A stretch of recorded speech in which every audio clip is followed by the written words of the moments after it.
Francesca Murati ka reaguar për herë të parë pas lajmit që qarkulloi në rrjet se shtëpia e saj në Tiranë ishte përfshirë nga flakët.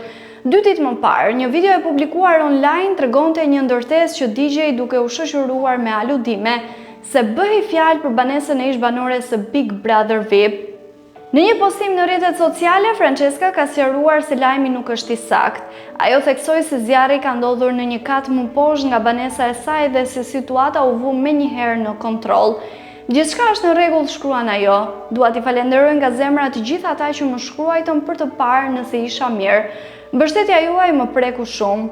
Ajo shtoi se nuk ka qenë e nevojshme të përhapet panik dhe kërkoi më shumë kujdes në ndarjen e informacionit online. Thjesht të gjithë duhet jemi pak më të kujdesshëm, mos të hapim panik kot me video të tilla. Francesca shprehu gjithashtu mirënjohje për stafin e administratës që sipas saj reagoi menjëherë dhe bëri të mundur që çdo gjë të vihej nën kontroll për pak minuta. Aktualisht, ajo siguron ndjekësit se gjithçka është kthyer në normalitet, ndërsa vjon pushimet e qetë.